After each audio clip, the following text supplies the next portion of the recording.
tal amigos? ¿Cómo están? Hello, Buenas tardes. friends. How are you Bienvenidos a doing? Good Espacio afternoon. AMCP. Welcome to your Y space, pues bueno, el día de hoy va a AMCP. ser muy And especial today we have y a bueno, es very porque, special porque session.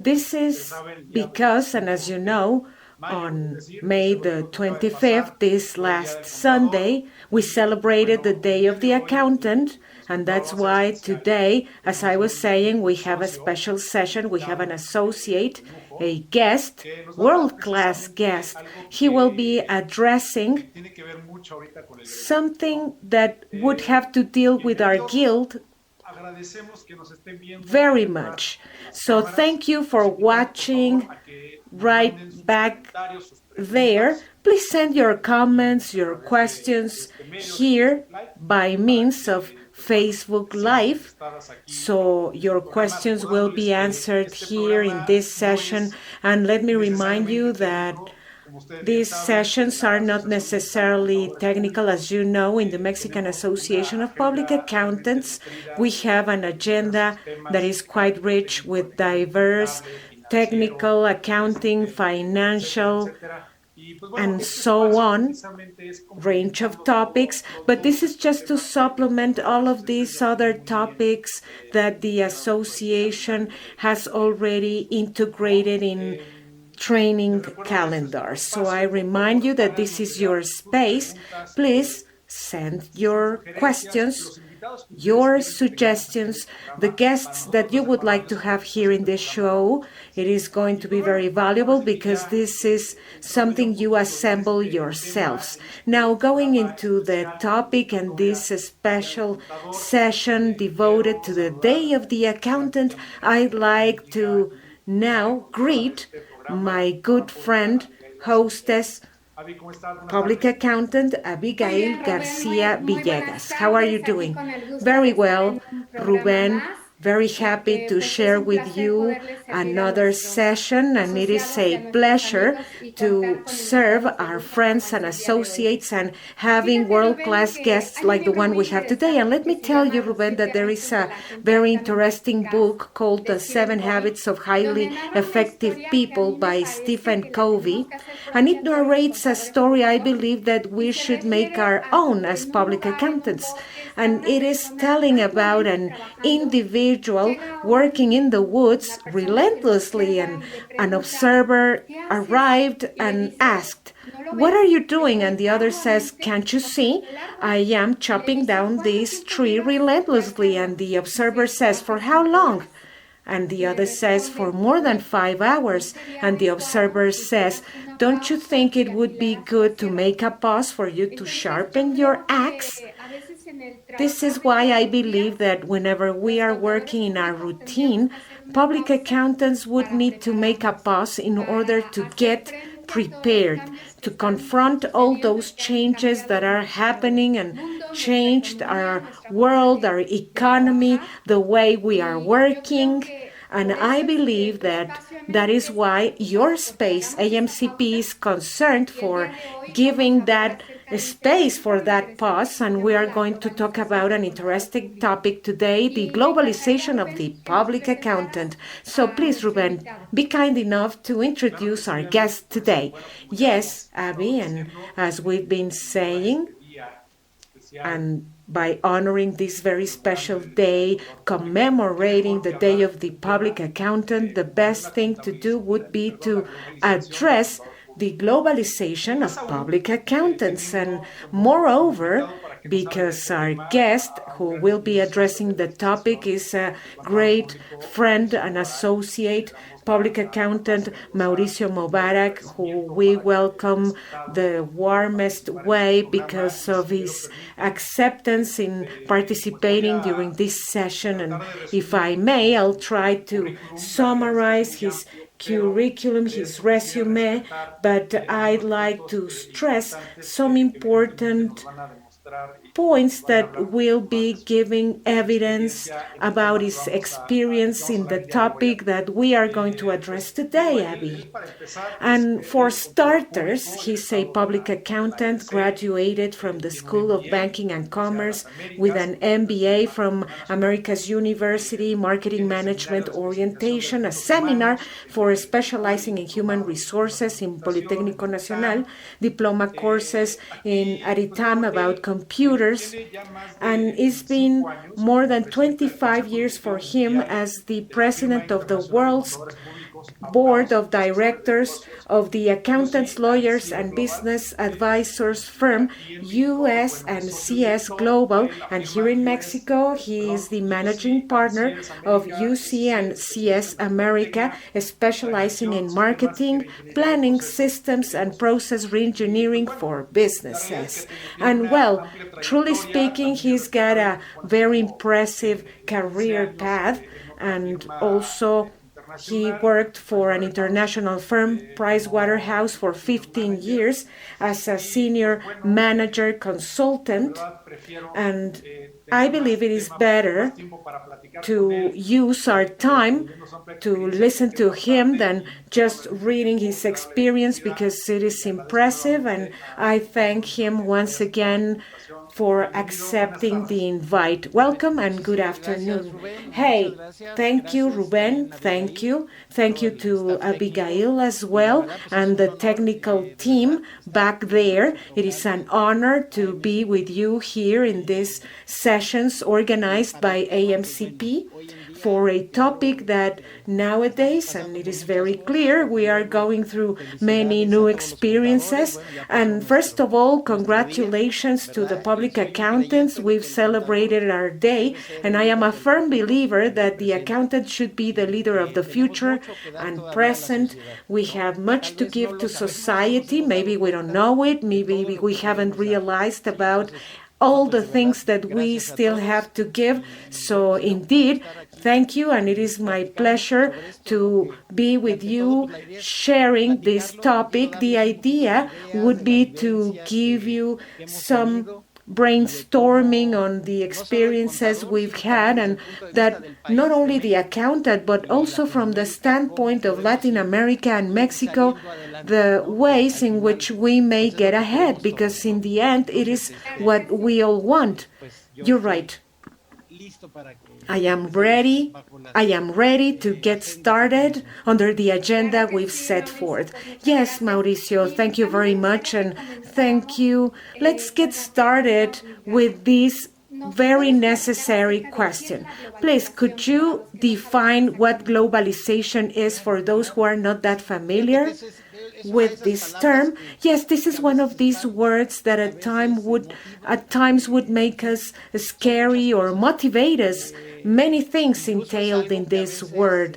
It is something that at some point could generate opposition among people, among families, among teams, and also there are those who think that globalization is prone to disappear, that now with all our experience and situation today, it may disappear, and it is not like that. It is just the opposite. I believe that everything that is happening right now, and that hopefully it is going to pass by soon enough, it is only one symptom from globalization. This very famous COVID-19 has given evidence of our interdependence. Before getting started with my thoughts, I'd like to tell you that we can see very clearly how interdependent we are. What happens in Wuhan would impact Russia, Mexico, or Brazil.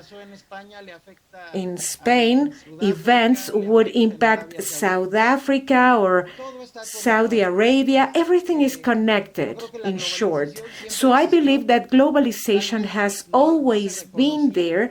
Maybe it was not acknowledged, but it has always been there. Our world is global, and the universe is going to work better thanks to the exchange of ideas, merchandises, knowledge, projects, technologies, everything.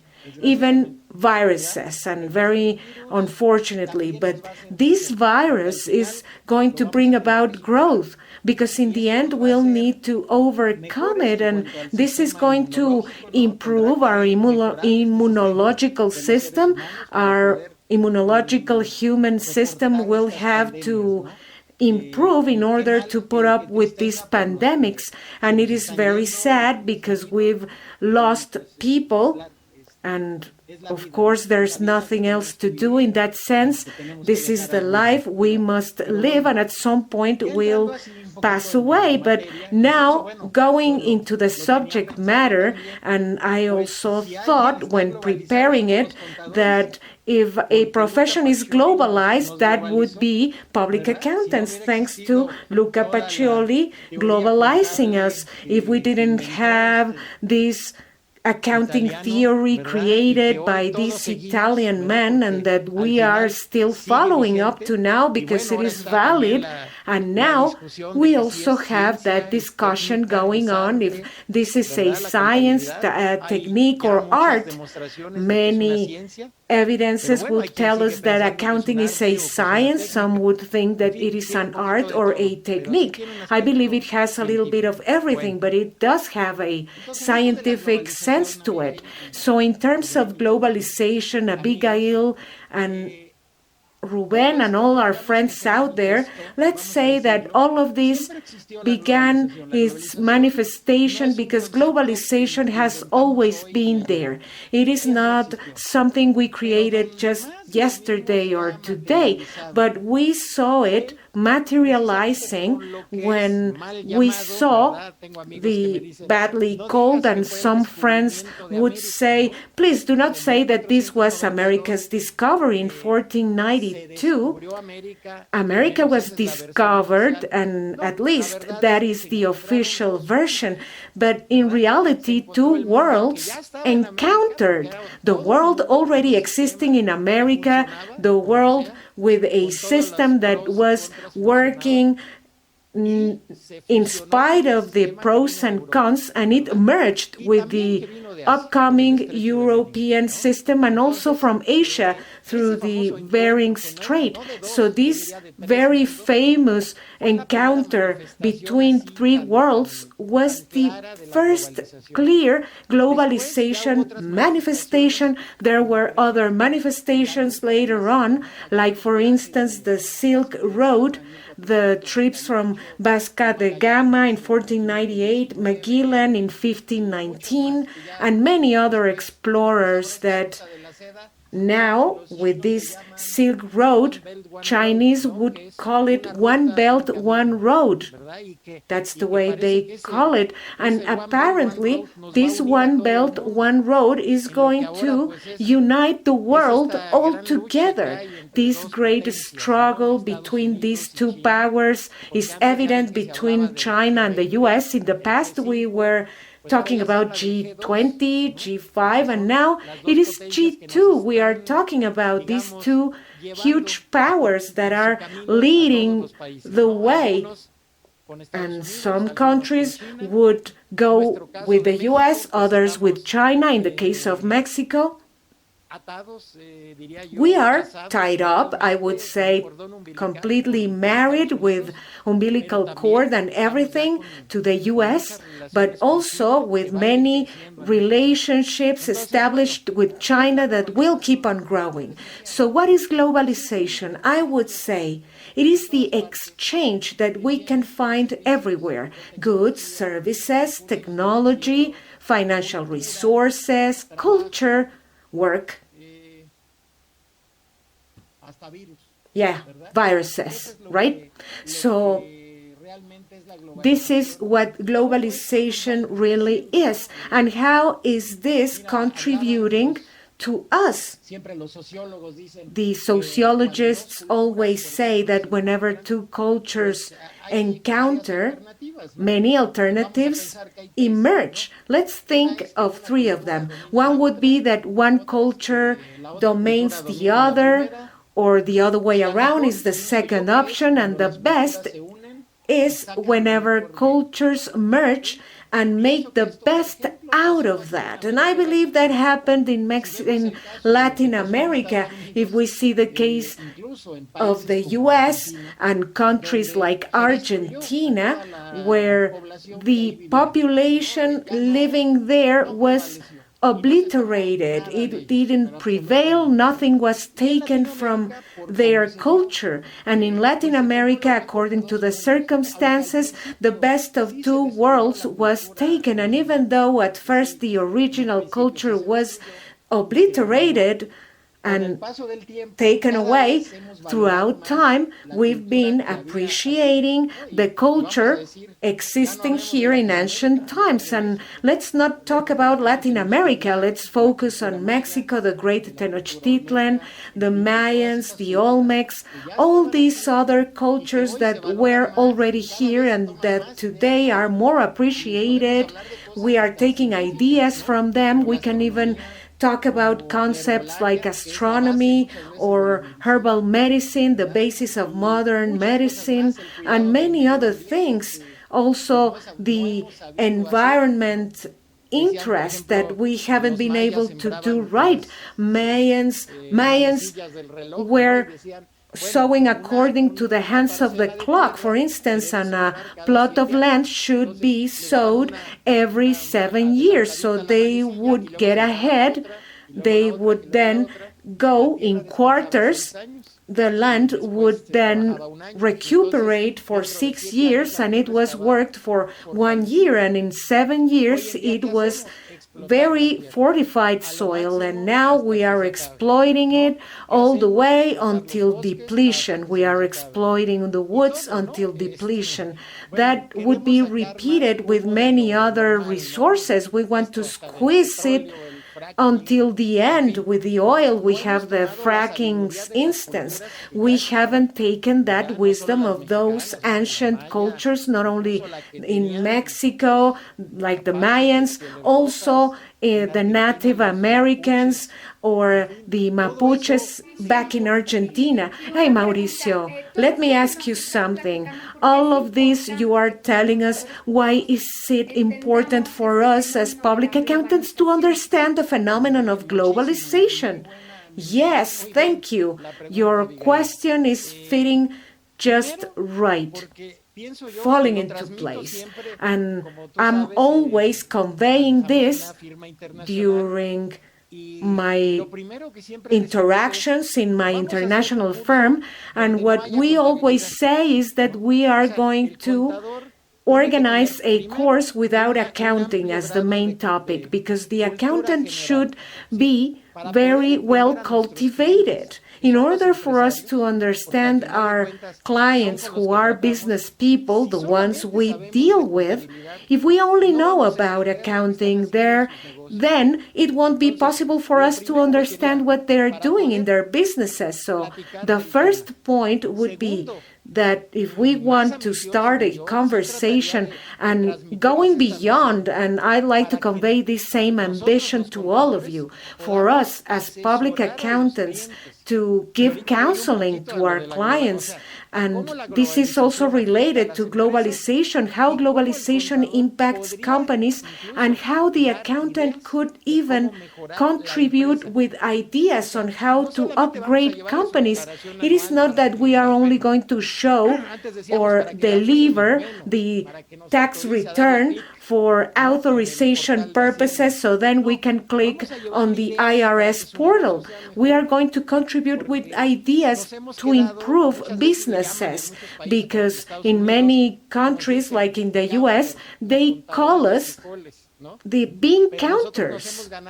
But it is because we've labeled ourselves like that. And if we act as auditors, we are given the desk right on the corner at the bottom of the warehouse next to the trash can. Yes, it is true. But it is because we ourselves have been labeling as such. That's why we need to take that leap. For the accountant, it is important to understand the general knowledge of the the world, understanding global businesses, because let me insist, even before this pandemic, it was said that nationalism was coming back, that countries were closing frontiers. They derived from our neighbor up north who says, well, I want to be self-sufficient in everything. But it is not something he says exclusively. It is said here in Russia, in Brazil. It was some sort of global trend. But now, with these current events, which are still unfolding, we are going to realize that it is not feasible. It is not that we are just going to do, as we say in Mexico, to cover ourselves with a quilt and uncover the others. Use this example. As the U.S., they have a GDP of $30,000 per capita. People are doing pretty well, but the neighbor down south is only earning $10,000 per capita. So then that neighbor down south would like to move up north because of a threefold salary that would be generating instability in my country. If the U.S. is not concerned about the development of Latin America, because it is not only Mexico, it is Honduras, El Salvador, Peru, and so on. If they do not care for our development, the U.S. will always have this issue, and there won't be tall enough to deter that. So the U.S. needs to realize about that. At some point they did. Now I believe they are kind of forgetting, but now with the new agreement in place, this should happen. And I insist, it is not only with Mexico. It could not only be left and content with an agreement with Mexico. It should be with the whole Latin America in order to get some well-being spill, as it is called. And of course, I wouldn't like to argue about politics, but there is an argument saying that we have, on the one hand, well-being and growth, because the GDP is measuring something, and then we also have social inequality indexes. We cannot divide them. We should look at them all together. If a country grew 8%, but inequality also grew, then it was not that useful. And we should not discard one of these ways of measuring. We should take a look at both of them. And before the epidemic, I checked statistics, and we all know it, and we should not even need to read statistics, but the country in Latin America that has grown the most is Chile. And I believe we cannot deny that. But it is also the country reporting the highest social inequality in Latin America. This is funny. The one that grew the most is also reporting the highest inequality. And now this bomb just blew up in their hands, because now Chileans improved their walk of life, indeed, but it was through falling into debt. So the last protests were about that same thing. They became middle class, but they owe everything. It was not that convenient. They grew, but not indeed. The one that grew was the bank. And then we have the recolonization concept, where the ones who are earning the most in Latin America would be the banks. What they do not earn in Spain or Europe, they are earning the most. Hey, Mauricio, so from your comments, as public accountants, we should not lose sight of this perspective, this phenomenon called globalization, because everyone will be impacted or benefited alike. And Ruben, tell us, please, if we have any participations from our associates. Maybe you can tell us about it. Yes, Abby. We have here, our friends have been quite active in participating. because they are motivated with the comments by Mauricio. We have some questions here. Let me get started with the comments. First of all, we have Juan Manuel Diaz, a good friend, and he says, well, we need to learn how to become more global, less local, without losing our proud identity. Then we would take advantage of the benefits. And also he comments on what Mauricio was saying before in terms of the capabilities of accountants in Mexico. In Mexico and the world, the positive creativity of accountants is not highly appreciated, and they are also good crisis managers and handlers. We have comments from Miriam Altamirano. She agrees on Mauricio's comments, and she says we need to be knowledgeable of current events, and at times we are asked to be the jack of all trades. This is very frequent. Our clients, they would be asking referrals of other lawyers or any other specialization. Another comment from Patty Martinez is saying, yes, indeed, a lot of inequality. And also, once again, Juan Manuel is telling us, well, in the past, we were ranking number 9 in economy, and now we are ranking 14. This is just a reference piece of information, and Chile is a very small country with a very small economy. Ricardo says, I consider it is very important to develop internally, but always looking at those other countries that are guiding the global economy.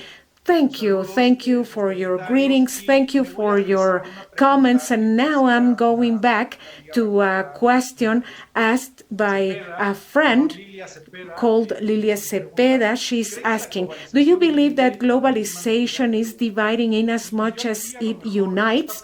And please allow me to add up to this question. I would ask also that since we've been experiencing all these political changes in our society, there are some people out there still thinking that everything is the fault of globalization. They would even satanize the term. So the question by Lilia asking about dividing in as much as uniting, I would add up.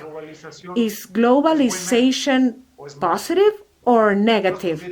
What could Mauricio tell about this? Well, confirming that the accountant would be like the family general practitioner. When the epidemic emerged, we were asked what to do with my employees. Shall I close? Am I essential or not? This then forced us to get together with the labor lawyers because it was not our call, and I lived that experience with a labor lawyer. We could then define the essential nature of companies. And the answer at times is kind of sad, but it is real. Globalization is a train. If we don't get on it, it'll be very negative indeed. And I've seen many other cases in which not getting on the train, and I really like to give this type of seminars. I've been participating in many formats. This new project is very interesting because of the questions. And what I say is, what happened to those corner shops when we were children here in Mexico? And let me tell you, I've always lived 2 blocks away from AMCP. We've been neighbors for a lifetime. What we did in the past here in this neighborhood is that we went to the shop on the corner, the stationery store on the corner, the hardware store on the corner. Everything was family-based. They never got together. They never organized themselves as warehouses or hardware stores, and then Home Depot, Office Max, OXXO, Super K, arrived in due to globalization. So for those owners of those shops, like in the case of my own family, it just faded away with no future in that kind of business. What we've been lacking in Mexico is that we don't know how to work on a team. It's very difficult because of our mindset. We are individualistic, we should acknowledge that, and the first step to work well is that we are individualistic. And if we learn how to work on a team, and that's what AMCP is doing, you are exhibiting a good way to work on a team, and that's how we may get ahead. We are still having some trains to catch, but the global train is huge. And please remember, there is a trend out there saying that, let's say, the top 50 largest companies in the world are even more powerful than governments. Any government. That is to say, if Bill Gates turns off the switch, then there will be no businesses at all. We will have no office, no windows. We wouldn't be able to work, right? Yes, it is true. These global companies, and I would like to see this if we were politicians, we would see everything white or black. But I believe this is a process, and it is fine. But what is the opportunity in there? To have others that would compete. We need competition. In the global world, we are lacking this competition. Now they are monopolies, not only from the government, but now from the private sector. And there is also a trend to go back to the government's monopoly. It is not only in Mexico. We might think that. This is happening in many other countries. It is not only for Venezuela's case, many other countries where even they could not make up their minds. I met an associate in this very big firm mentioned by Ruben, PW, and an associate from England was telling me, well, countries would expand and contract. They go private and then they nationalize. It is like an ongoing cycle. They go private today and in 30 years they nationalize, and in 20 years they would do it once again. Who is the winner there? The operator. He is the winner because he would have a share just to call it somehow. So this is convenient for those who are doing businesses. So for globalization, my suggestion is get on that train. Get on it. This doesn't mean that if I go to the nationalist local platforms, I am going to lose. And let me give you the example of my courses. If I have my small shop on the corner and it becomes the best one in the neighborhood, I could even go beyond OXXO or Super K or 7-Eleven. I will keep my clientele. But if I only store have the merchandise, bad service, no good access to articles, well, logically, I will be fading away. So my suggestion is get on the train. And at this point, I'd like to use this other concept that I always mention during my courses. Maybe you've gone to the franchise expos organized in convention centers in Mexico City, and you can see all sorts of franchises. And from those franchises, 80-90% are from abroad. Well, now the invitation is that we can create our own franchises. Because the great message, and I wouldn't like to run out of time without giving you this very important message. Mexico has the capability of generating its own franchises and offer them to the world. Why would we get 20 franchises for manufacturing fast food or coffee?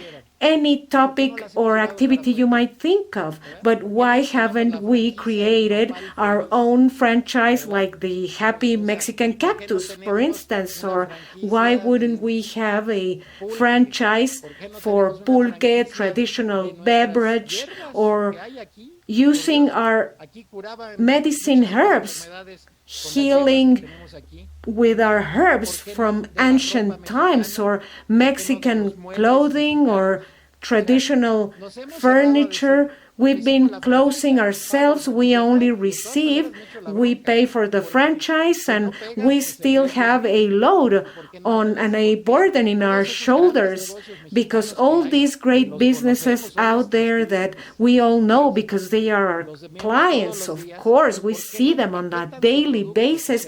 Why wouldn't they pack their service? They can use Mexico first, then the US, Europe, and Asia, because the mindset of all these countries, the ones that have developed themselves the most, would be Japan, US, Germany, China, and the fifth ranking would be an issue to decide. Maybe Russia, maybe South Africa, others would say Singapore, you name it. Or India. Let me tell you, India has great potential, and also due to their culture, they haven't been able to exploit it. But India is now appointed as one of the first powers because of statistics and forecasts. Forecasts by Goldman Sachs say that by 2050, number one is China, two, India, three, the US. And get astonished. This forecast by Goldman Sachs says that Mexico is going to become the fourth power of the world by 2050. We have it all. And would it be useful to reach that point if we have social inequality? How can we eliminate it with small and mid-sized companies? And who do you think those are? Our clients, the clients of accountants or associations like AMCP would be the small and mid-sized companies. We need to urge them, and this is going to answer your questions, guys. Why would the accountant require to be into globalization, reading newspapers from all over the world? Because we want to give good support to our client. If my client manufactures screws, I need to advise him on how to go to the world. This is not going to happen overnight. This would take years. We still need to take that very first step. Maybe the first step is to establish a branch office in Puebla City or Monterrey. If that's what it takes, we'll do it. Cemex. In Monterrey, we have global companies like Cemex, Alfa, Vitro. There they are. They are the masters of globalization. If I wanted to learn about it, I would take a course with them. That's why the accountant should be into globalization. And we need to support our clients to produce, to manufacture, to provide their services, and also go abroad. And how can we achieve going abroad? And I wouldn't like to lose sight of that topic. I've prepared that because there are many points to it. Yes, Mauricio, thank you. Let me tell you that those who have worked in international firms in the past and that now we have our own office and firm, we've seen a very radical change from the vision in an international firm and the what we have in a small or mid-sized office. You pertain to an international group. What are the key practices for us to change our vision and open ourselves to the world?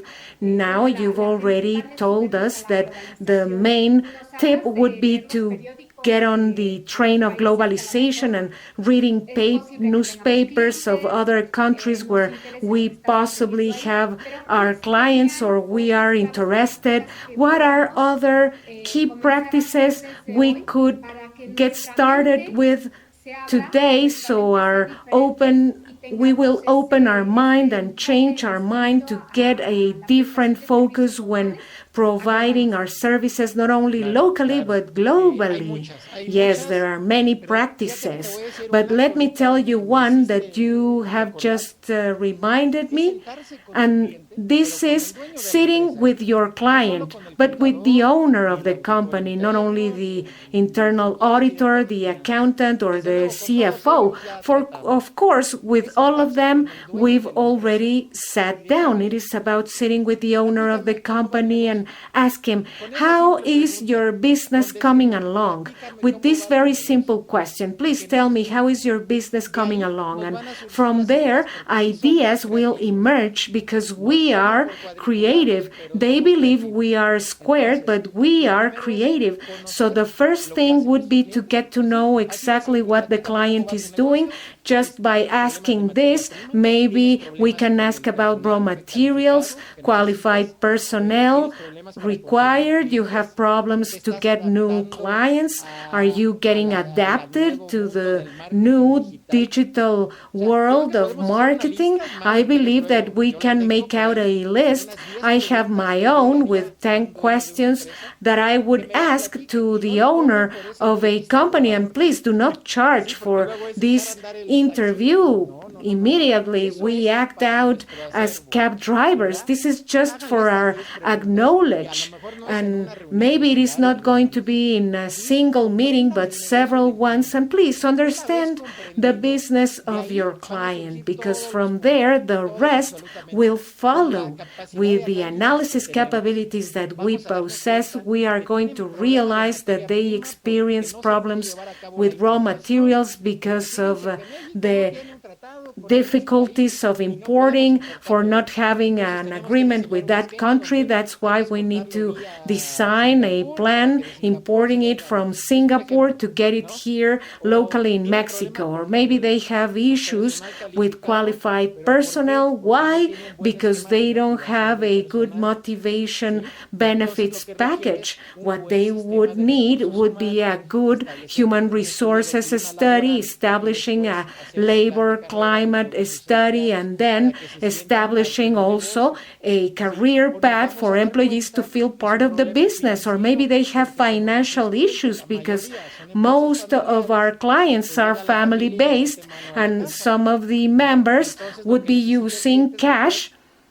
And what we need in that sense would be to use corporate governance that is homemade.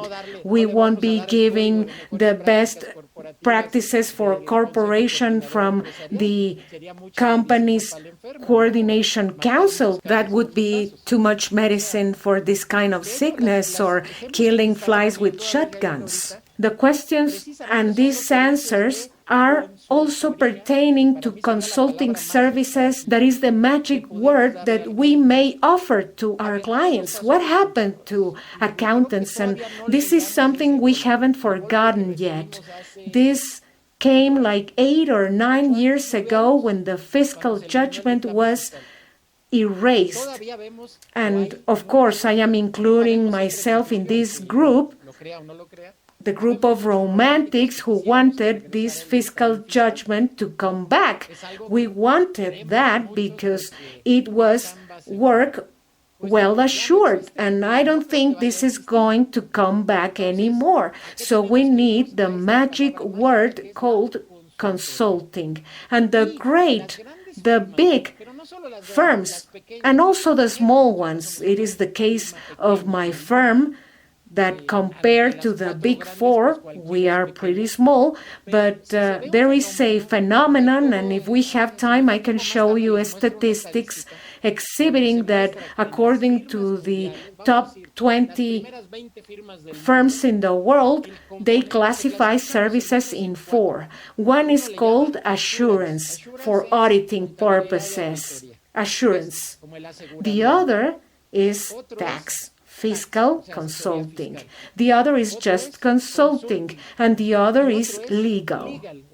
Well, what we see, and if we were to make out a chart like the ones we see on a daily basis for the epic curves, and if I could show with a chart the importance of auditing in a firm, if we compare it to what happened 30 years ago, maybe it would take 90%. But nowadays, with firms, we only have from the 20 to 40% for assurance, accounting, and auditing. What has gone up? Tax, legal, and consulting, but even more, and even though my area is consulting, we have more tax and legal. So what is happening today? Accountants are studying law, lawyers are studying accounting, and also firms that what they are doing, and at least in the case of my international firm, these firms are incorporating lawyers as partners. We have the lawyer and the accountant together to provide full service. What are the Big Four doing? They are handling what we call as a joke a combo: burger, fries, and a soda for a price. And we've seen that the competitors would say, well, this is the auditing, the transfer price analysis, the judgment of Social Security, local tax, and 10 hours of systems consulting for this price. And when we see that price, it is the same we would charge for auditing alone. Because of their scale economy, they can offer the full package. They only charge for the burger because the fries and the soda are for free. But we haven't integrated that in our firms. That's why we need to go to a third party, and then the price ramps up because the third party would manufacture the fries that are not for free. That's why I was telling you, in practical terms, we need to get to know the business of our client, checking the problems in his business, not the accounting, and how can we help them solve these issues from these three standpoints: legal, fiscal, and consulting services. And consulting in itself is a world, but we are going to mention some consulting services like financial consulting, costs consulting. And let me take a step back here. When I was a college student in EBC, the accountant was very well known and he was a specialist in costs. It was our thing, also finances. But then what happened? We got distracted. Industrial engineers took costs along with them. Banks and financial institutions took financial services with them. I can remember we had our run rates for bank loans, but now we are not even in the map. What is what we should do? We should revisit it. And if for that I need a financial expert or industrial engineer, I would then bring them in, or the lawyer or the fiscal expert, because we must confess that we need to avoid that practice, that national sport, and you know it pretty well, selling invoices. That should not be our identifier as public accountant. I believe we have fiscal strategies in the law, totally lawful, where we may defer taxes or buffer some fiscal blows. There are many ways and strategies in order to avoid stealing, but that is something an auditor would not know. He should need an honest fiscal expert. And in here, let me tell you that ethics and quality is something we should take always with us, not because of survival, and that is widespread among colleagues. Please do not participate in that anymore. We cannot go on lawful because of survival. We promote legality. Thanks, Mauricio. This is bottom line and interesting. Now let's listen to other participations from our associates. And please, Ruben, go ahead. Yes, we have a great deal of comments here. Our friend Gaby Garcia Moreno, we should not be that self-confident or we would lose our clients. Federico Icaza, he's telling us that he's got the great opportunity of working and traveling the world, and he acknowledges the work of Mexicans as very peculiar because we can be jack of all trades. We are not specialized, but we handle universality pretty well.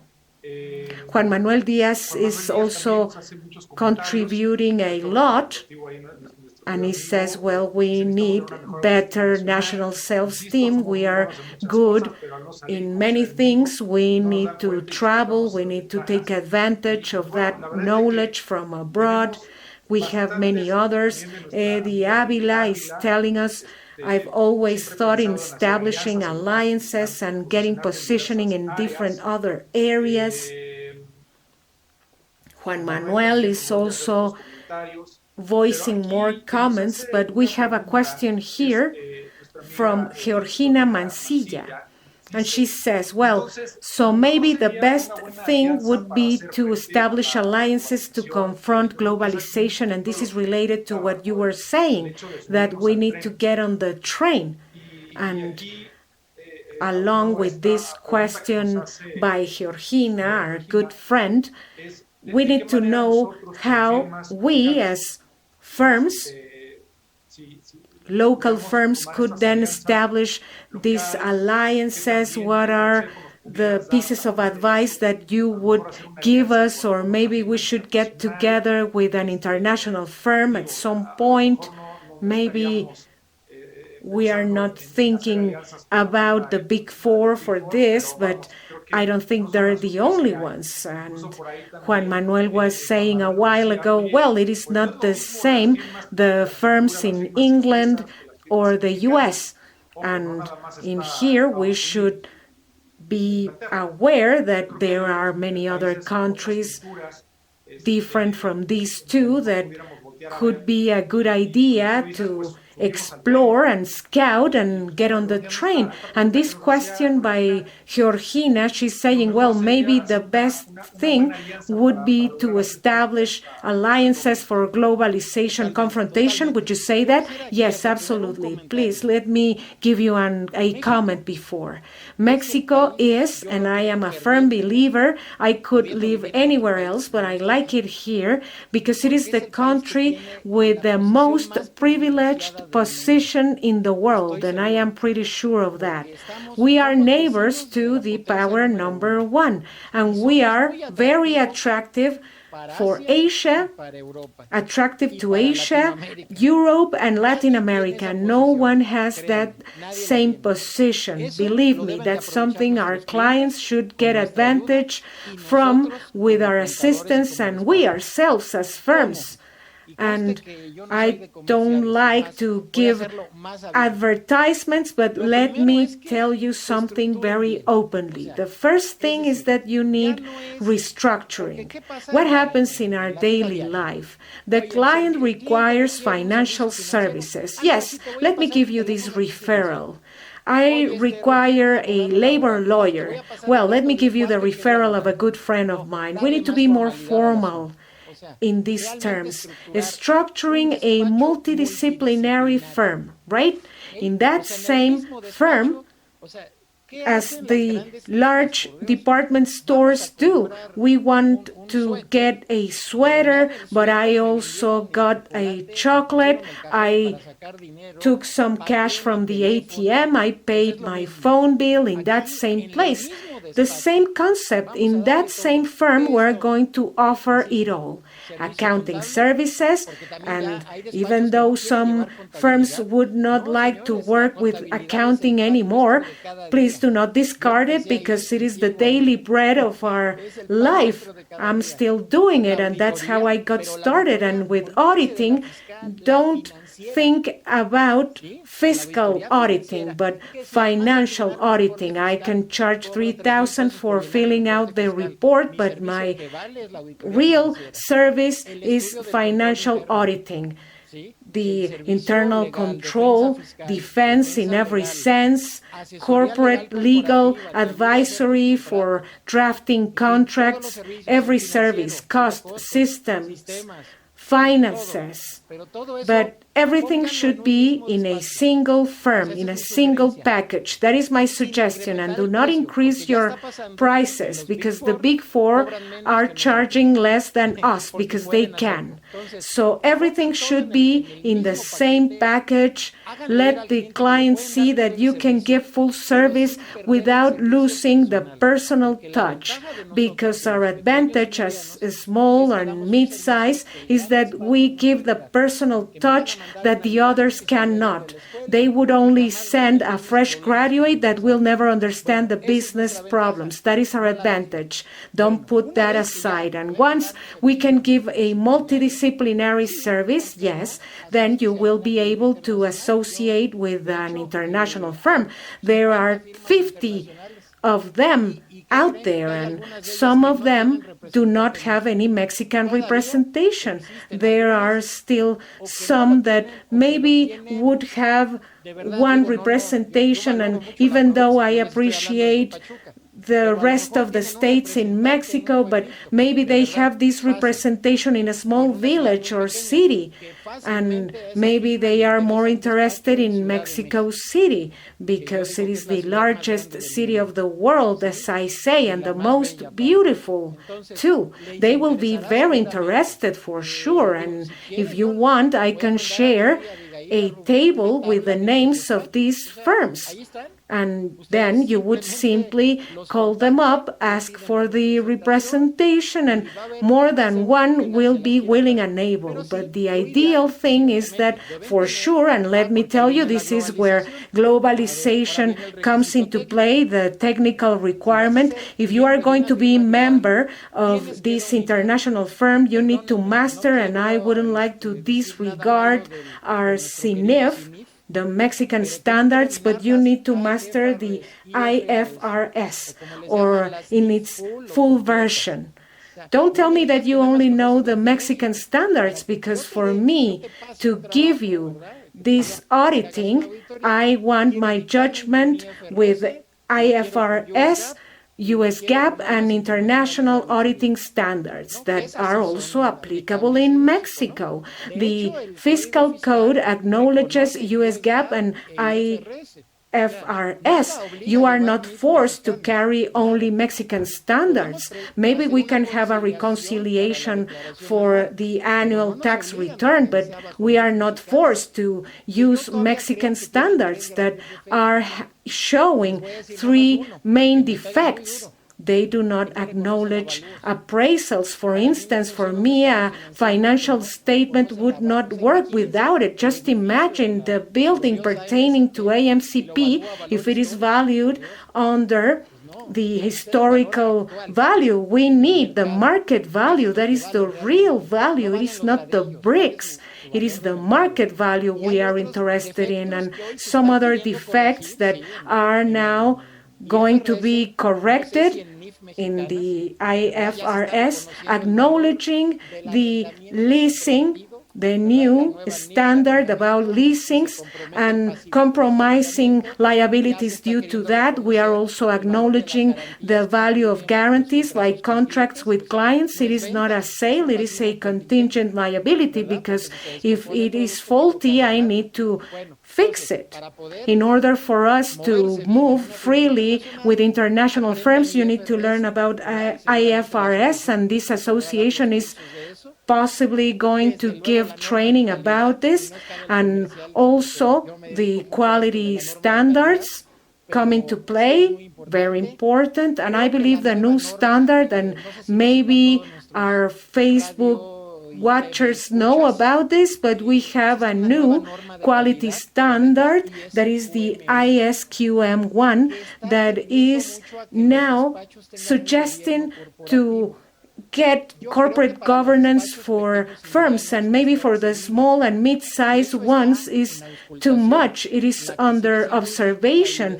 For this type of firms, we still have ISQ C1. I believe we need an exception for the small and mid-sized firms. It is not possible to have corporate governance with only 3 employees in a firm. Honestly, it's way too much. And we need the appointment, the basic one, the auditing position, ethics, leader, internal or external as a possession, and someone in charge of quality and someone else in human resources. We do need these positions. So get organized. This is like a recipe. Organize yourselves with multidisciplinary services. Look for the representation for you. I'm going to show you the information published by 2 magazines. It took me years to discover this. Accountancy Age and International Accounting Bulletin are the names of these magazines. The International Accounting Bulletin is under copyright. I cannot send the table because of that, but Accountancy Age does have it as an open source. I can share it with you, Abigail. I can send it by messenger or email, so you can distribute it later for you to see the 50 most important firms, because firms are classified in 2, and it is important for you to know this. We have the network and the association. What is network? Network is defined in Article 290 by IFAC, because that's another point. In order to go international, we need to master the ethics code by IFAC. And the idea of the association is to adopt it. You may adopt, but you cannot remove anything. That is my suggestion. This code of ethics in Article 290 defines network and compares it to association. If we joke about it, we have the association that would get together. It is like a club, but with no technical or technological development whatsoever. Interesting meetings, sharing businesses, making friends, good conferences and speakers, but that's all. Network covers 5 things at least. First of all, they have a common auditing methodology. Also, auditing software that they share. Also, they have a quality control in common. 4th, they would share personnel. 5, they share earnings and costs. So then my suggestion would be to pertain to a networking better, because then you will be forced to have it all. Maybe you're not ready, then you can go into an association. You can go to Paris, London, New York. Well, not now, not a good idea. Or Shanghai or Hong Kong. In the future, you can attend that meeting. You can get to know other people and getting familiar. But if you are a firm interested in quality with the code of ethics and everything, then you can go to the network and you will be demanded even more. They have the Forum of Firms by IFAC. The IFAC makes a living from the fees coming from this forum. More than the half of its income would be coming from the fees coming from the Big Four. The Big Four would be paying like $20-30 million a year in order to pertain to this forum of firms. And other, smaller, would be paying also a lot. We've applied in the case of my firm, and the project has been postponed because of the crisis, but they would require quality auditing to any member. So if you want to get into a network, you need to be ready, receiving a partner from France and getting approval or rejection.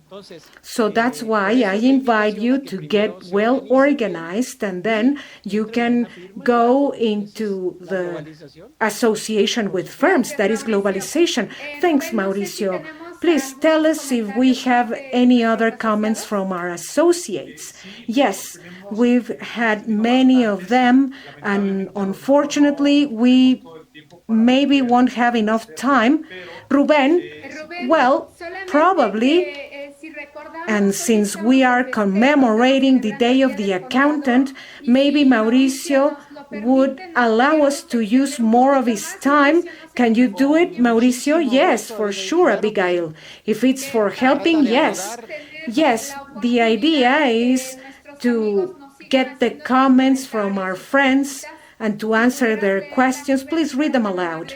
Yes, excellent. Well, in that case, take your seats, make yourselves comfortable because we've got many comments. Good.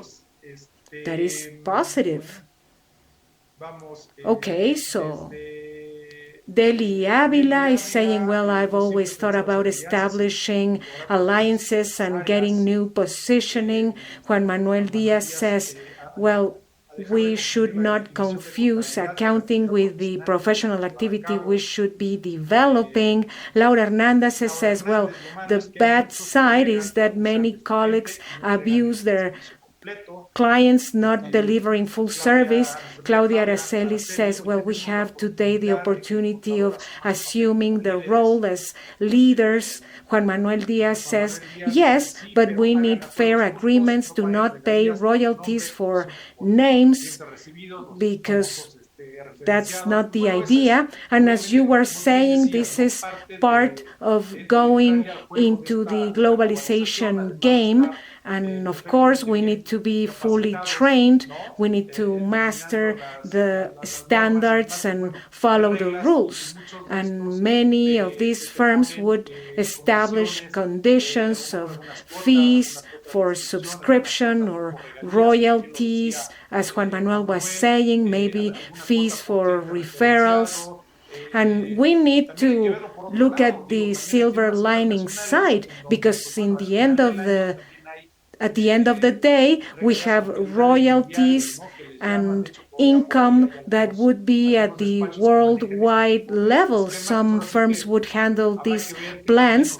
Maybe some could think that the royalties are excessive, but at the end of the year, maybe the earnings would be very interesting. So, as you are saying, we have many international firms to choose from, and probably at some point we can reach good agreements with one of them. And also, I won't discard the possibility of commenting comments by Federico Icaza, our good friend of ours. He is now in charge of the commission that was counseled by you, Mauricio, when we were looking for quality improvement. We tapped into your experience. And as he's saying, is that, yes, indeed, this standard is going to replace the quality management standard. We have a change of focus in corporate governance and also to prevent risk. And the code of ethics is based on the one issued by IFAC. This is how Federico is putting it, because he's also part of the team coordinating the works of our association code of ethics.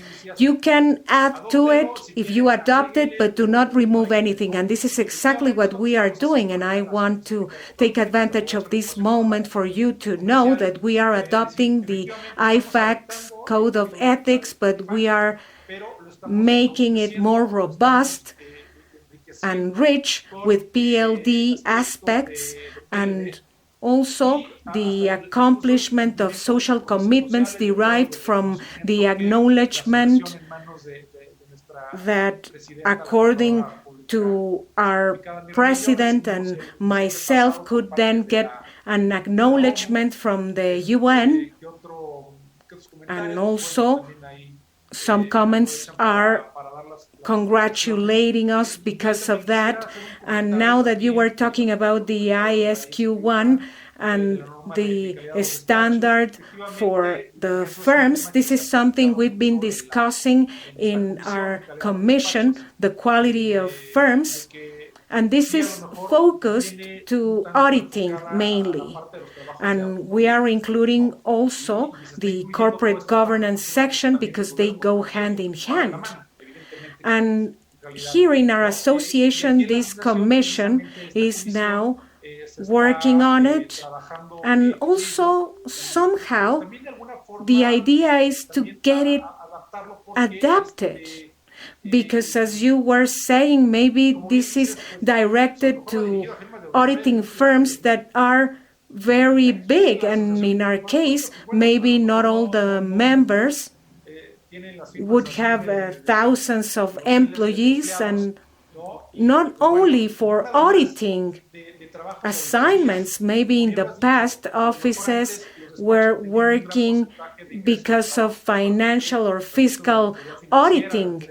But now this trend has been decreasing, and a while ago you were saying that it was maybe 30% or maybe less. Some would only devote themselves to consulting without leaving aside our origin, accounting, because that's exactly where we got started.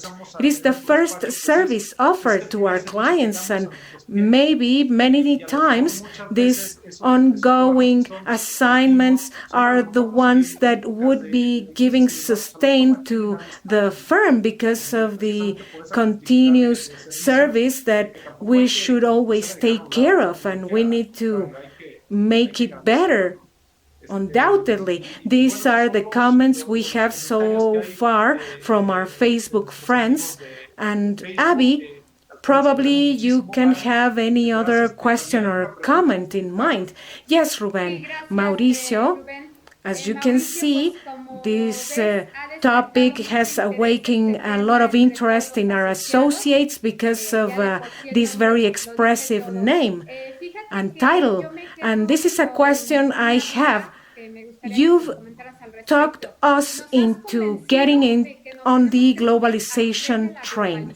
You've given us some tools and key practices to do so, but what happens if, as of now, we are not ready in training?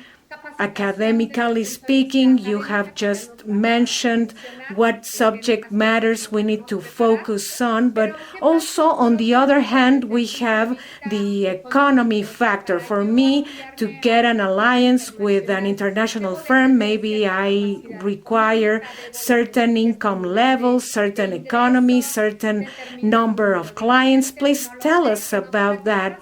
And if as of now, we haven't reached that level, how can we establish alliances with other associates in the association or friends to get this two-level vision so at some point we may grow and then aspire to an international alliance? Yes, of course, and this is what I do on a daily basis, and I enjoy talking about it. These firms, and that's why I wouldn't like to mention what I ask in my firm, of course, what they want is at least a certified partner, for instance, and for starters, I would put it like this. They are not looking for one employee firm, maybe more than 4 at least, because that would be giving the idea of a strength. They have auditing partners and tax partners, at least, no? And an accounting partner. That would be the minimum requirement. And not showing themselves as the jack of all trades, the expert in everything. It is not possible. If I could tell you, I know firms that are working 300 accounting accounts, and maybe they are experts, but they don't know anything about fiscal consulting. They are only experts in accounting, the same. The fiscal expert doesn't want to practice auditing or calculate accounting. What they want is to look for fiscal and legal strategies, and the auditing expert is the one we all have in ourselves. We are auditors, we enjoy that type of activity, and today it is very important to get the risk analysis in place. That is another international requirement. As we were told in big firms, you need to go through 500 checks or 200 warehouse slips. No, today we only go through risks.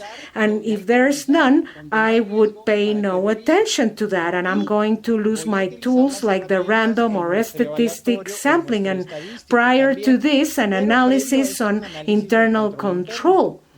So in terms of the firms, and if I may, since this is the celebration of the Day of the Accountant, I can show you the table of the firms. If you want, I can share it. Let me share my screen. It is right here and open. Maybe you can visualize it. Hopefully, the magazine is Accountancy Age. And this link, I'm going to copy it and paste it on Zoom. So this is open source, and we are not monopolizing anything. So this pertains to 2018. That's the one I opened. They are talking about association and alliances, and this is like a very world-class club. We have the big ones, GGI, pretty big. We have here income per year, $5 billion last year, and how it changed for the time being.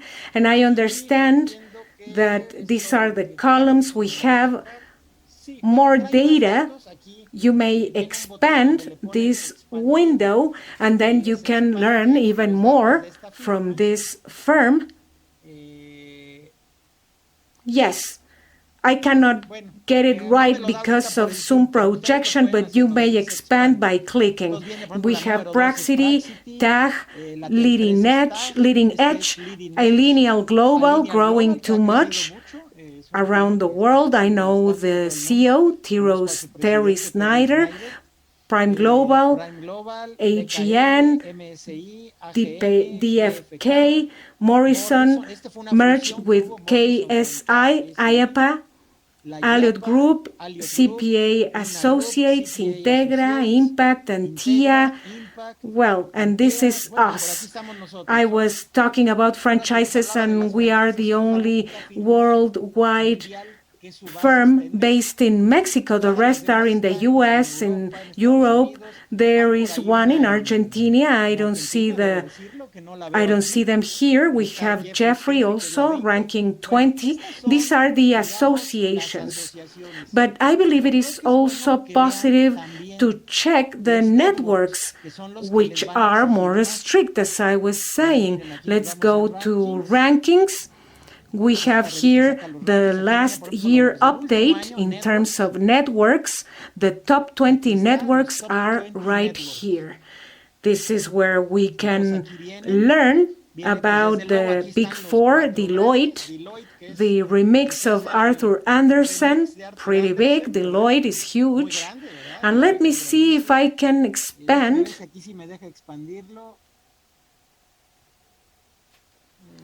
It is not working because of Zoom.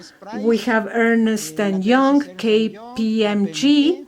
Many people would say the Big Four plus two others. Who are those? BDO and Grant Thornton. If you see the difference, we're talking about $40 billion, but Price and Deloitte have detached from the group.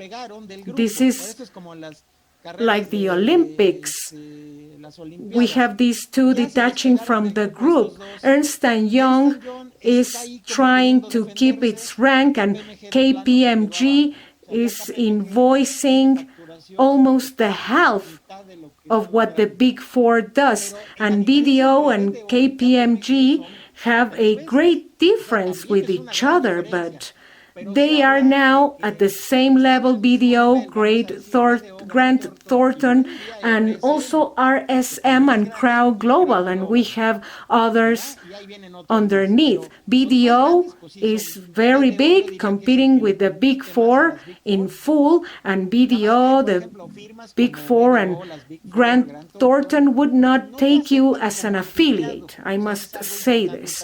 Whenever you go into a firm, you become an independent member because you saw that Arthur Andersen committed suicide, and taking that as a role example, nobody wants that exposure. They are all independent, but nevertheless, in the Big Four and the others following, you still have the model of getting integrated. You can integrate yourselves to BDO, and your firm is not going to be a member. You are going to integrate in the branch office in Mexico as another associate, and you will have your profit sharing and everything, but your income would be part of the global income, and according to your merits, the clients you bring in and your invoicing, then you will get your profit sharing. That is a real democracy, indeed, impressive democracy basis. And as of the 6th or 7th ranking, we have independent firms. We have independent firms for Crow Global. It was Horwath, and it was handled in Mexico by Castillo Miranda. If you remember, Castillo Miranda today is representing BDO.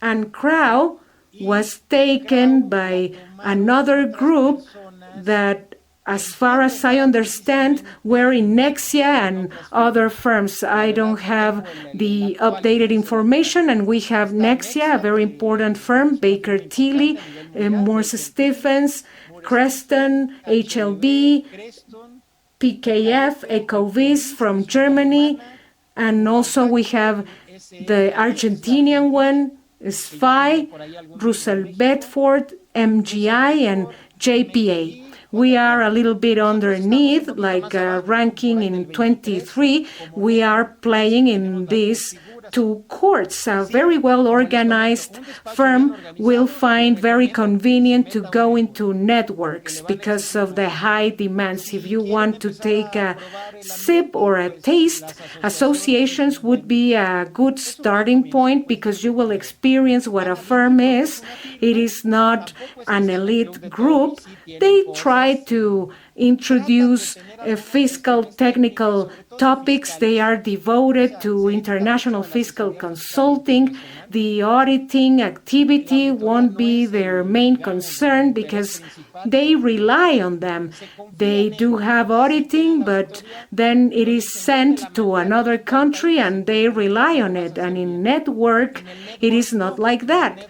To be reliable, you need to be audited first according to the quality standard. That is the route. And I spoke about this with some firms in the association and the federation because we are all together in this. And I was saying, well, if a firm cannot do it in its own, they would then require a merge. That would be the recipe, let's say, getting merged in order for them to confront a world representation, an international representation, but a real merge, because many times what they say is that, okay, we're going to open a new firm with the participation of 3 independent firms in order to take the representation, but we'll keep our individuality. No, that is a simulated marriage because they are going to do everything separately. It is not going to work out. We've experienced that. It doesn't work. If you are going to get integrated, you should do it under very clear rules. That doesn't mean that they need to share their income with the other. They can establish rules in order to handle their individual income within the group. Integrating 10 firms, it would be like a Babel tower. Maybe 2 or 3 can get together and then get the strength to then gain the international level. You were talking about the referral fees, and yes, we do have them. There are networks or associations that would not allow for them. Others would, like in my case. We even urge them because that would be fostering the referrals. What we cannot do, and it wouldn't be that functional, and I understand the comment regardless of who made it because I'm used to them. The fact of only handling one referral fee with no affiliation, it is not because you want to get that fee, because this is an international firm at the end of the day, and it is not that I am inviting you. It is to create commitment, right? Yes. And also that international firm, in the end, would be very similar to what an association would do.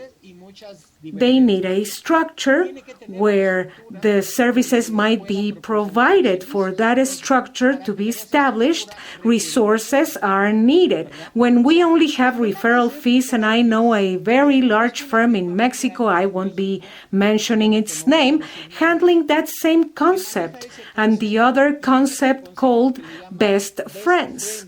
And it is a firm that is important, a great fiscal firm in Mexico, and they have friends in Spain, others in Brazil, in New York, in China, but they are not associated or bound legally. They don't even have a contract. I have a client who wants to open up an office in Hong Kong. Why don't you do it? I rely on you because you've become a best friend. It's some kind of association, elite club, but informal. So then you are sent. And then Hong Kong would send another client to Mexico, and Mexico another one to Barcelona.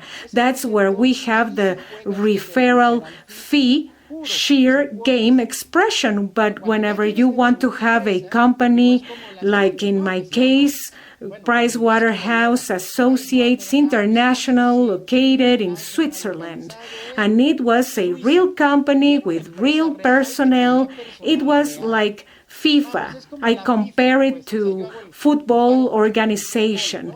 They require structures, the Federation of Soccer Football, and in spite of all their mistakes, they're there. They require a structure just as it would for a federation, an institute, a college, and they would be showing their commitment.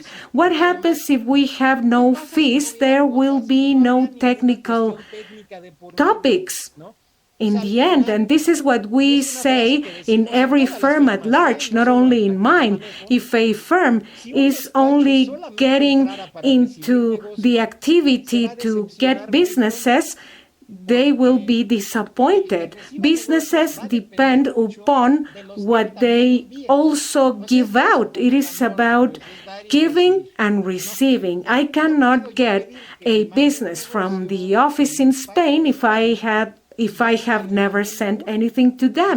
That's the regular practice. Investments are coming from Spain to Mexico. That's wrong, because now the situation is the other way around. The people in Mexico are investing in Spain and in Latin America. Just to give you an example, ADO bought the top carrier company in Spain, and in the world, a small world we move along, it is also happening that a small company is opening a branch office in Spain. So it is not that same world we knew. And yes, indeed, all of those, like us, before incorporating our firm, we joined another one and we wanted to get business from them. No, in the end, it was the other way around. We were the ones sending them prospects to this other French firm that never sent Michelin or Renault. We were sending clients to France. It was easier. So please do not join a firm to get businesses. Join a firm, and it is going to be kind of moralist, but to improve, to be better. Join another firm to improve and become better. A firm, a federation, or an association would get a strength from each other, because we are asking for knowledge on the standards in quality, in auditing, code of ethics. We are all asking for that, because that's what is going to give us permanence in our profession. We don't need invoice vendors or accountants without ethics, because that in the long run is going to kill our profession. That same time invested by an accountant in those activities, you need to study instead, like in the case of the ownership, expiration, money laundering prevention, and from there you will have many other services, not only auditing, because we think that auditing is all. No, we can give consulting, like giving a system for a company not to have any unlawful activity. I can establish a system, and it is better than auditing you, because that would represent a great risk for me. At a worldwide level, auditing is not always well accepted, as long as we can follow the acceptance of a new client according to the quality standard. I have a case in my hands right now that a Mexican company is leasing a very important property to another company located in South America. And through the firm, we were asked to do an investigation over that person who would like to lease, because according to this new expiration law, if there is some illegal activity, that property might be lost. It is better to just leave it to get better pricing in the future and appreciation. Of course, the regular services, and let me tell you what the daily bread is for my firm, that we open new companies abroad. A Mexican company would like to open up a branch office after studying the market in Panama, Chile, and Brazil.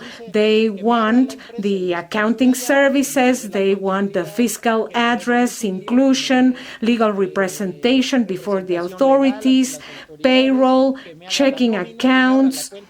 So we become the nanny of that client. In a nutshell, we are everything to them. They don't even need to travel, and they save many travel expenses, and that is highly appreciated. What does a client like, Ruben? If you have one, he wants you precisely to solve his problems. He doesn't want any other messengers. You need to make sure that my company is well incorporated in Chile, in Panama, and Brazil, because they want everything according to the law. They want to do business. That's what they want. And that's what we need to help them out with. That's the daily bread, and it is abundant. Auditing is not now the first petition from one country to the other, because many times we have commitments with the big fours because the banks are favoring them. And anyway, we have many success cases where the banks would be accepting judgments from a worldwide firm not that big. We have cases of judgments on the stock exchange. They would ask to register the office in the PCAOB, the Public Company Accounting Oversight Board. In a few words, this is what surveils firms in the U.S. auditing the companies listed in the stock market, the public companies as they are referred to. So if you have a client in the U.S. stock exchange, you will be asked the PCAOB. That's why you need the registration. We can tell you how it is. You don't need to pertain to an international firm, even though PCAOB would suggest that, because it is a point in their questionnaire. It is appreciated. You can then register yourselves in PCAOB. You may audit the subsidiary in Mexico because the holding is the one listed in New York. So then you may consolidate it, even though in there you can have a big four auditing, but the subsidiary might be accepted. So it is very important. I should also tell you that in the civil service, they would appreciate an international firm. From the 100 points they appraise, 5 points would be for international firms. And whenever you are trying to assess two proposals, that would make the big difference to get selected. Well, this is very interesting. Everything you said. You are now giving us a very different vision from what we had before. And globalization for public accountants as a subject matter will require your future interventions in further sessions to learn from you, because it is necessary for every public accountant. And let me tell you that I like a book that is called Playing with the Heart by Chesco Spar, a Spanish author, saying that we have three kinds of people. The first one is those that would never understand anything. They don't make the effort. The second, who understand, and the third is the group of doers. And in this case, I believe that our associates, our friends, and those who are members in this Mexican Association of Public Accountants, we need to become doers. We need to transform the world. And for wrapping up, please tell us what is going to happen with globalization after COVID. What is what you consider that is coming our way, and what is what you could tell our associates? Well, of course, it is my pleasure to voice the knowledge I've acquired during a lifetime. And Abigail, this is what the U.S. would refer to as the rainmakers playing drums in order to bring about rain. We need to focus on that rainmaking, and for that purpose, what we need is to work it out for ourselves and our clients, something that is kind of funny, and I've been discussing this with other firms about this. I believe that after COVID-19, much of what will happen has already happened. In our firm, we analyzed this in a special meeting, and we realized that change at the Latin American level has already happened. We had to learn how to work digitally. The accountant without any notice, we became digital. We didn't want that because it was unknown, and now we see that it is possible to work remotely, and this is going to stay for long. Today I was listening to an interview with the Undersecretary of Healthcare, and he said something that impacted me. He said, if it were for health reasons, quarantine would last 3 years, but we need to develop our economy. That's why we'll be coming in and out. He acknowledged that in the interview. Right now, we need to go back to activity, otherwise we'll experience issues. But in the future, in the short term, and I don't know if I'm explaining myself, we'll have to go into partial confinement in certain sectors, and it is not for sure, but it is going to be back and forth. And before that, the world is now trying to adapt to the digital world, and it is the same for us. So I recommend you to see the way to provide your services digitally from now on. And I know you are doing it already because it is something we were forced to do, otherwise we could disappear in the economy. Not because of health reasons. We need to refine it, because the other day a firm was telling me, okay, let's then draft the protocols for remote auditing. How could I practice this without visiting the warehouse, without reading the invoice, without interviewing the personnel? If it is accounting, it is simpler to work remotely. How can I give a financial or legal consulting remotely? That is something we need to establish and ponder.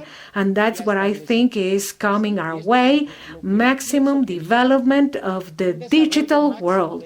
I believe that is what is coming our way, and in our Congress organized by us in October, we had a presentation about the fourth industrial revolution, and I'm going to send you the link of the speaker, author of a book, Fabián Martínez, very talented, and it is worth watching. Also, we had Dr. Sylvia Belgium from ITAM. She's very into the topic as well, and this was already here, but now we got it even faster. So, conclusions: do not let go of the digital world. It is our present, it is going to be our future.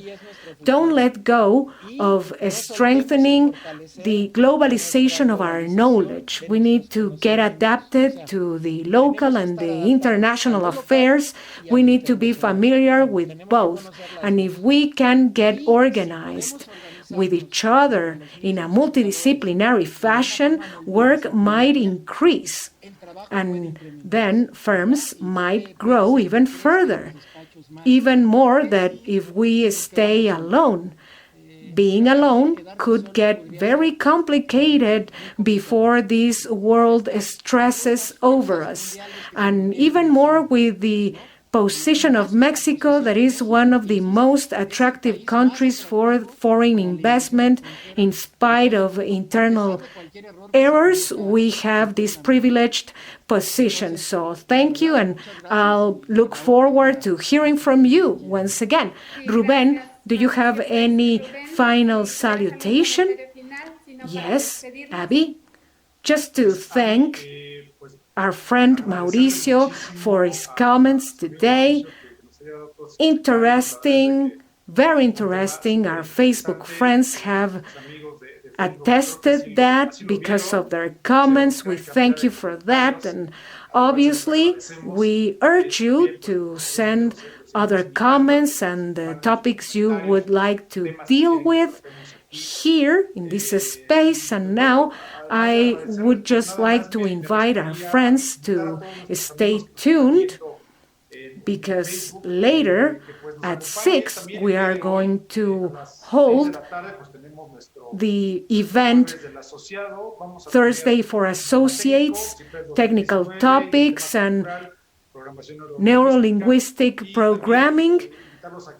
And please stay tuned on our website so you will learn about our courses and events. And if you are interested in this topic given by Mauricio, we are going to, from our Commission of Certification, we are still going to deal with this topic. So please, I want to thank you and cordial and warm hugs, and we'll meet again for sure. So on behalf of our team, we thank you for watching, and please give us your opinion on the interesting topics you would like to hear from us. This is your space, AMCP. Do your thing. Good afternoon. Have a good one.